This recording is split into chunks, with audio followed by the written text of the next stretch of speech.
Igbo Igbo mmanụ Igbo birikwe n'udo ụmụ Biafra. I bring you greetings from the Republic of Ireland.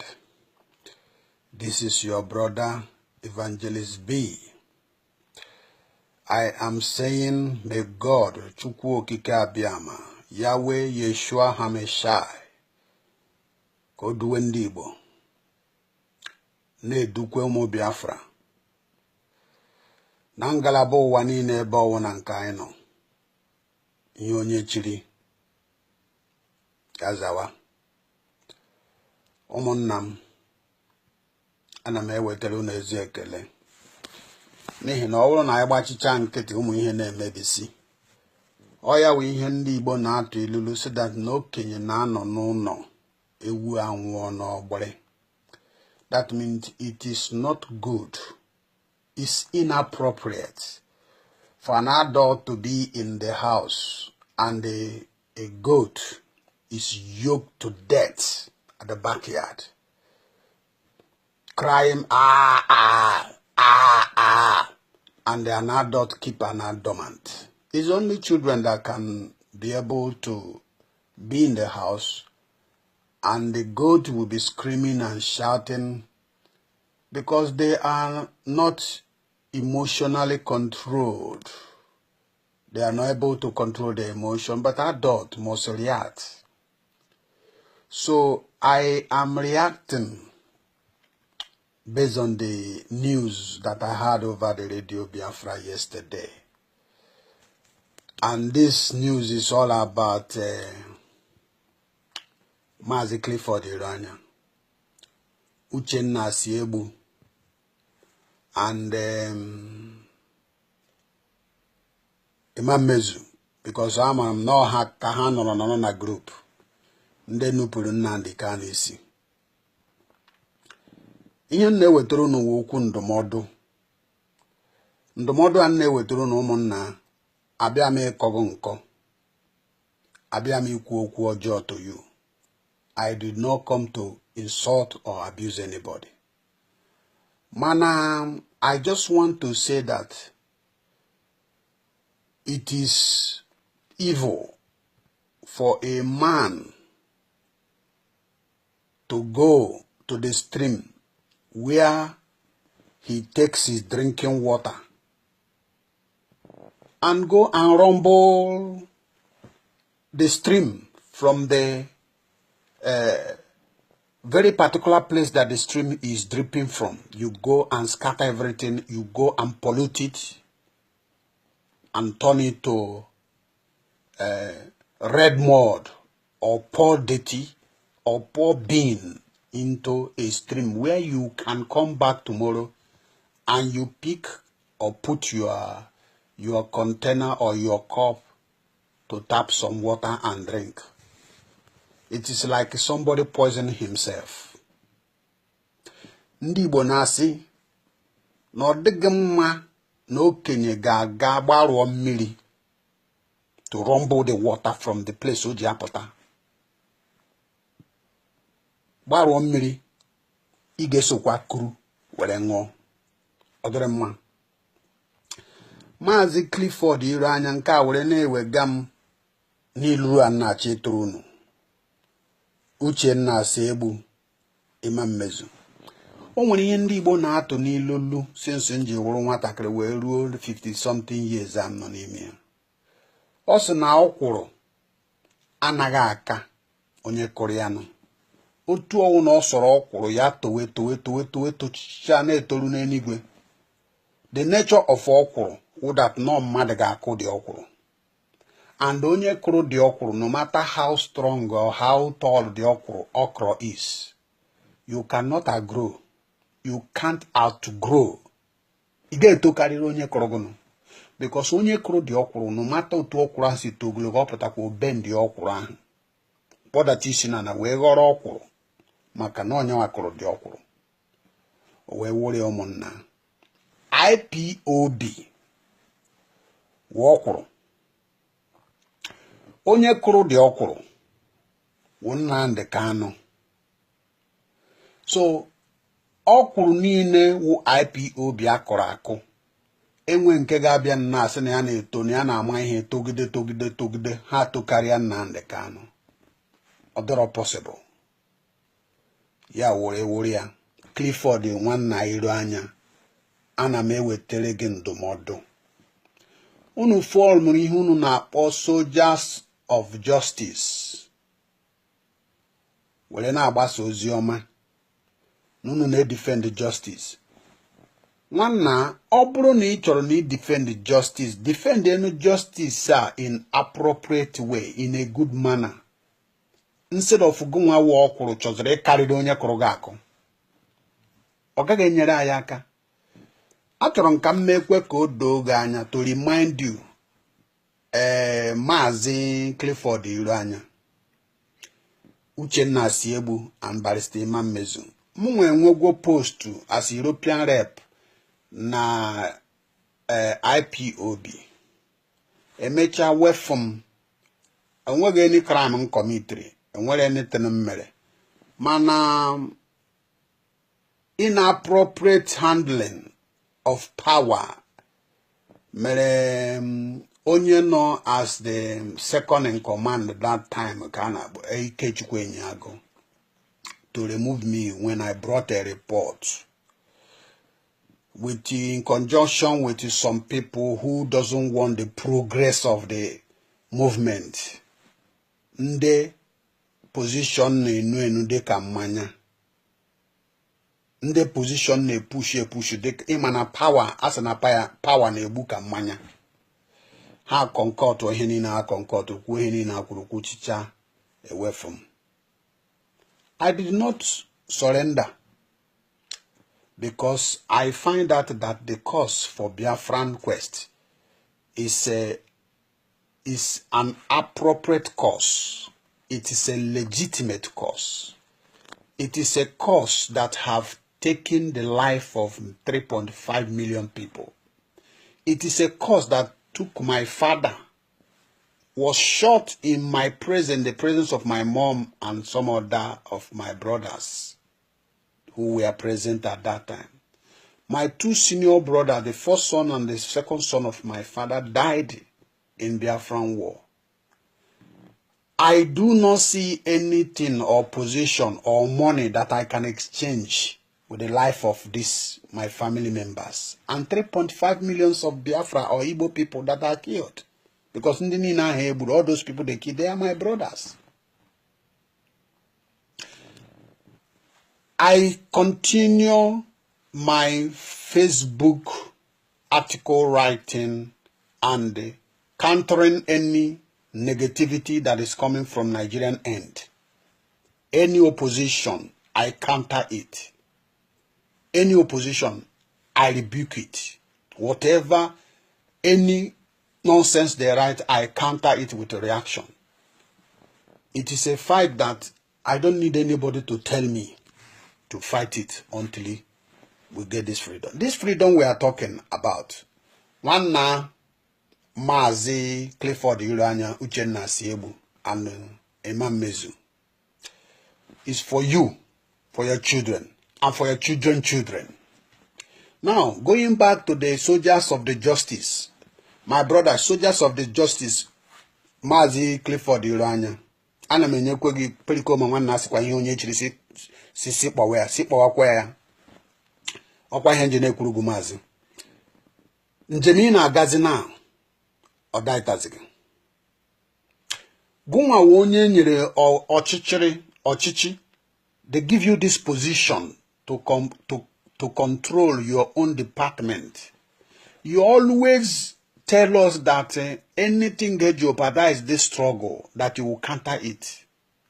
You always tell us that we must obey Nnamdi Kanu. There is no other voice we are going to listen. One, do you know that people are keeping the records of all your voices, all the things that you have said? Why sudden change? Imepere radio, unato. Somebody's in the United States zone, and I'm a monye zoruno. Weteu tiunu, ndes na haneme Biafra research, Igbo research for donkey years. Onwebe ihe amepụtara n'ime ya. People, they're very difficult in mind. They cannot associate with the people. People, they're very hardened in their own mind. They don't tolerate anybody. How confused unu kwere kunu mepe radio. Why are you opening radio? In a mepe radio na radio Biafra is effective kogeni. In mepe radio, you did not consult Nnamdi Kanu. You did not consult Uchemefo. You just go and open the radio. Then get Chozeki divide the IPOB, can them mad followers instead of Fag followers in Nnamdi Kanu follow again.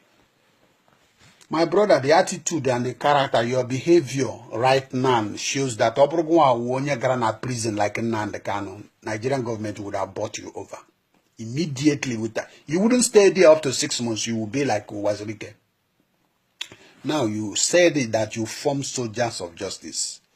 And you are inciting enmity. You are trying to create division in IPOB by telling us that Nnamdi Kanu have abandoned those people that went to prison with him.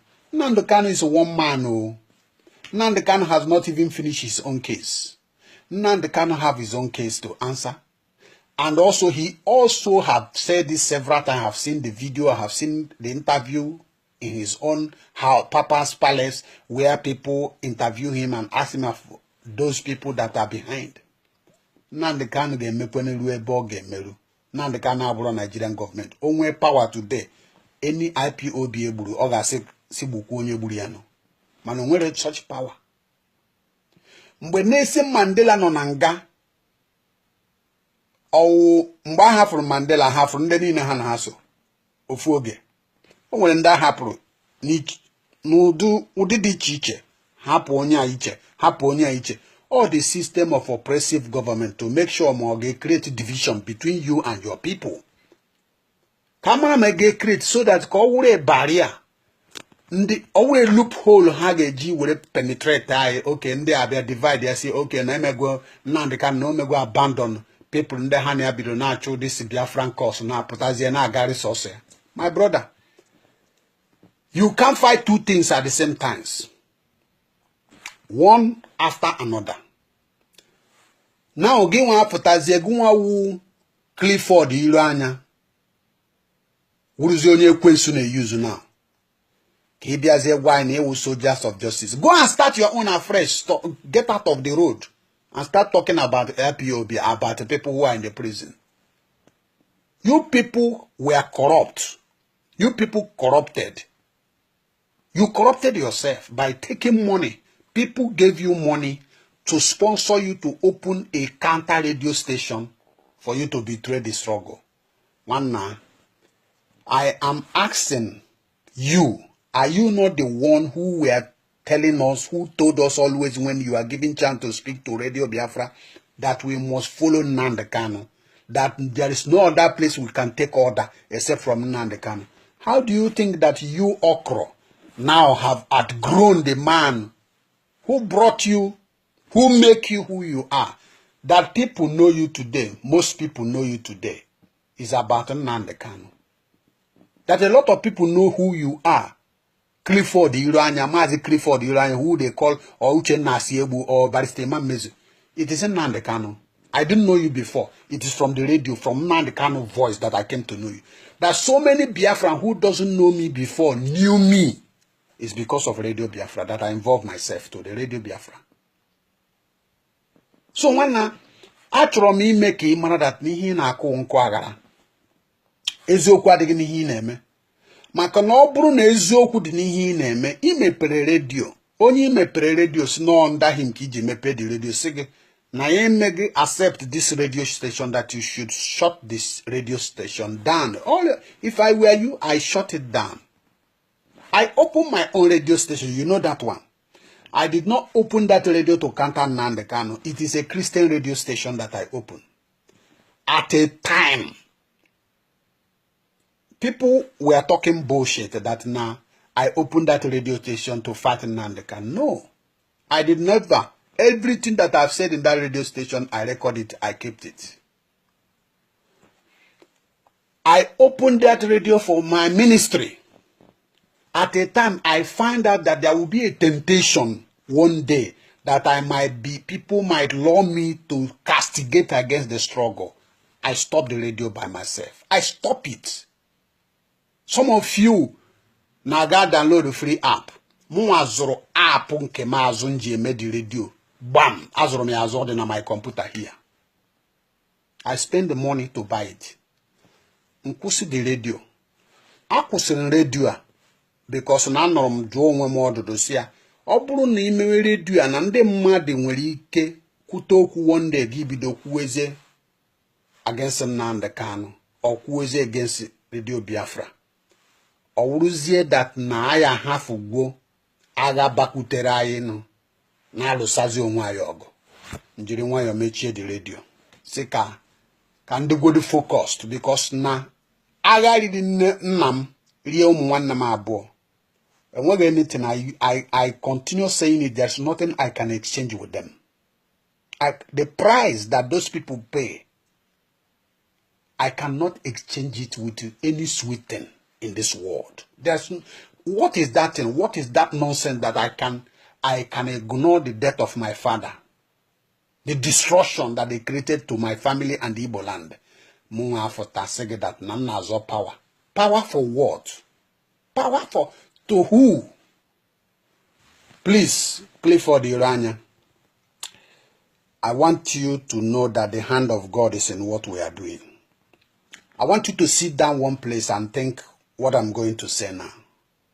Ask yourself, where is the voice of Nnamdi Kanu to call millions of people around the globe, around the Nigerian zoo and the Biafra land, to wake up and be following him? Where is his voice? What capacity did he have to voice out and people will follow? If you people are not understanding the miracle, the divine orchestration, the divine authority behind Nnamdi Kanu and what he's doing, I want you to sit down and think from the space of time that Nnamdi Kanu started this radio till now. Millions is following him and people are volunteering every day. Clifford Irania, I want you to understand that it is God's time. It is God's time. And it is God's doing. It's not even Nnamdi Kanu. It is the Lord's doing. Many people will come. Many people will go.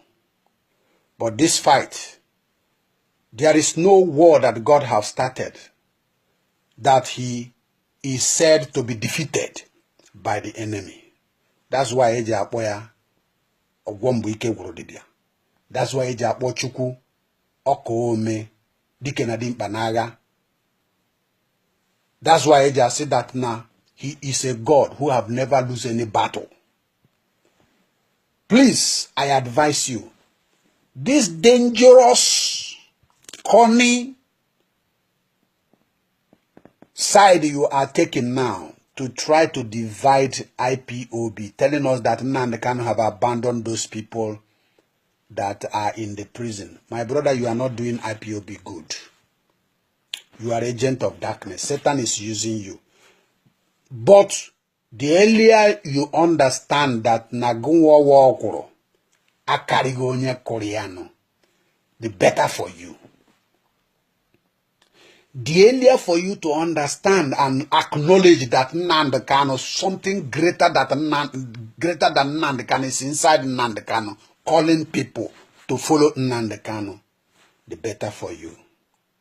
Please, my brother, stay aside. Ikechukwu Enyago fought more than you. He worked more than you. He started it with them. Malaysia was the strongest part of this struggle as far as I know in those days. Ikechukwu Enyago was the person. But at a time, the breeze blow and he's out of the way. He is not insisting and saying that he will go and be fighting Nnamdi Kanu to open radio and start fighting. There is so many accusations they laid against Ikechukwu, which I know he did not, because I talked with him. He's the one who removed me. But I have no grudges against him, because I know all power on a buebudi kamanya. Muwo Kenya, Umo Kenya, 52 years old. Abroad mo mwaka. Mwa kwesịrị na ya do ndị mmadụ ọdụ, youth around me ọdụ. Ama m ihe mere and agwara m ya that mgbe ọ na-eme ihe ndị a na ọ ga-regret ya and o mechara me happen. Mana aga m na-agwa ya ka egwu. Mana ihe m na-agwa gị na Ikechukwu agụ fight the tooth and nail to make sure na Biafra o buru ya n'isi. Remember, even mgbe na suggest ka ekpewe ekpere, onye ọwụna sị na ya ekpego ekpere before, na ekpego too much, na ihe a chọrọ wụ hit me, I hit you. At the end of it all, ihe niile a mechara rotate bịa back to ikpe ekpere. Mana otu a ka ihe si adị. Ị na-eme ihe, ihe ị na-eme, a na-eme gị. Ị na-achọ ka inye shape na ihe ị na-eme, ihe ị na-eme, a na-enyekwa gị shape. That is the way life is. But some people now ha hụ ihe n'izizi, ha ghọrọ ya n'ikuku. Feel that ka nwụọ taa na echi. Mana ọ bụrụ otu ahụ ka life si adị. I advise you, nwanna Maazị Clifford Iranya, that your radio station, you better stop that radio station. Onwege biji radio station ahụ aga. Ọnọkwa n'ihu Chukwu n'ihu mmadụ. Onwege biji radio station ahụ aga. You can never convert Biafrans IPOBs, or not possible. I have not listened to your radio before, and I am not interested to listen to your radio. I hate confusion in anything near me. I hate distraction when I want to do something. Please, I beg you in the name of Jesus that I serve, stop your radio station. Stop your satanic propaganda against Nnamdi Kanu, because you are not going to succeed. I also advise Biafrans around the globe to stop listening to that radio station, because the more you are listening to that radio station, the more you get distracted. Whatever soldier of justice they want to form or what they want to fight, let them humble themselves, because himself told us that we must follow the voice of Nnamdi Kanu. Why are you kicking against the person that the wall that you join hand to build? Why are you pulling the wall down? Why are you pulling it down? Why are you trying to use satanic ideas and satanic suggestion, satanic corny languages and articles and posting, trying to distract some Biafrans, telling us that some people have been abandoned and some people have been released? My brother, it cannot help you. If I were your wife, I will advise you to get out of the road. Please. There is nothing you can do. Why? Ki convert Biafran people. No matter how intellectual you are, it doesn't matter. No matter how educated you are, you can never convert Biafra, so they're not possible. God is leading Nnamdi Kanu with the little knowledge, with the ideas that people are bringing. Every day we are praying. I'm praying for him that God will send him advisors who will be giving him specific, intelligent advice on what to do, and both international and locally. That is our job. Please, these three men, Uchenna Siebu, Barrister Mezu, Clifford Iranya, uno half ụzọ unu na-aga, onyere ga ya aka. Ile anya ga that na the breeze that is blowing around the globe right now, anti-Semitism is increasing. Look at America, the riot, white supremacy, KKK. Ndị na-ekwu that no hawa wunde ndo nwa ahụ ọcha, no hawa webe Chukwu si bịa, no hawa wunde kwesịrị ịdị superior more than honor. Our people want to go home and build their own home. And when he gave me to support this on your own, do it, but stop instigating evil. Clifford Iranya, you are instigating evil, and I advise every Biafran around the globe, stop listening to that radio. stop listening to that radio. You are creating division. You are creating confusion within yourself. As you are watching that radio, they will be instigating their evil, and they will buy you off. We must focus our attention to Nnamdi Kanu. He is the man that God have called to lead us to this promised land. And we must follow him to the day we die. Unless we restore Biafra. We are not giving in to turning sideways. We look forward towards him. And this is my message. Please, if you listen to this small message, it's an advice. It's not a cause. It's not a fight. To these three men, Clifford Iranya, Uchenna Siebu, Barrister Mamedu, Bikonu, Rienado, Duonwu Nodo, clear out of the way. Forget about this thing. Whatever thing that somebody is telling you, oh, I'm going to fight him, you are not the only person. I fought. The only exam that I got the lowest mark is the one the day Nnamdi Kanu visited Cork. I was forced to leave my studies to come down to visit him. And throughout my 3 years period in the university, that exam, sociology, that I have during that period at Nnamdi Kanu was the lowest mark that I have throughout my studies. But I don't regret it. It is the price I pay for the restoration of Biafra.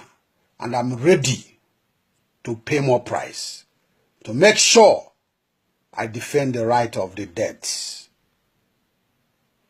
They were killed in cold-blooded, silenced.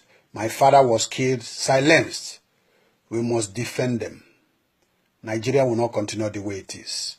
They will continue to go down on a daily basis. Whatever length I'm going to go, whatever mile I'm going to clock in order to make sure that I do something that will bring or resurrect Biafra, I am going to do it. I don't care. All hail Biafra. May God bless all the good supporters and good listeners of Radio Biafra. We must not allow ourselves to be diverted to listen to those crabs. They are saying that some people have been abandoned. Forget it. It's one after the other. You can't handle two things at the same time. It's not possible. Uchemefo, remain blessed and remain steadfast. Because if people like Clifford Iranya and all the rest of them were in your position, they would have sold Nnamdi Kanu long time ago and collect the money. As Igbo man love money, Igbo man love money. Why must Igbo man love money? Do we love money more than Hausa people? The problem is indiscipline. It is only indiscipline. Human character. Some people have bad character. There are people, the Bible says, they are given to change. They are very unstable human beings. The Bible says that even unstable human being is not going to succeed in whatever he's trying to do. Nnamdi Kanu is focused, and God will bless him. And God will bless all the people who are following him with the truth and in the spirit. All hail Biafra. May God bless all of you. Please, if you listen, pass this message to reach this man called Uchenna Siebu, Clifford Iranya, Barrister Mezu, to tell them they are creating confusion. And that confusion, it will not stand. The judgment of God will follow them because we are praying. Anything that will jeopardize this struggle, God's finger will pierce into their hand, into their eyes, and destroy such people who the devil want to use. Don't be a Judas, Clifford Iranya, Uchenna Siebu, don't be a Judas. Don't be a Judas, Barrister Mezu. Don't be the one among the 12 that the Satan will enter inside you to disrupt salvation of men. Millions of people scattered all over the world. Caution yourself. Enter your house if you don't know. If you see a way of reconciling with them, go and reconcile. If not, just get out of the way. Thank you and God bless you. Please share this message and make sure that Clifford Iranya and co's, they are able to receive this message, because all we are doing is just to encourage ourselves and make sure that nothing will jeopardize our struggle. May God bless all of you. Jesus.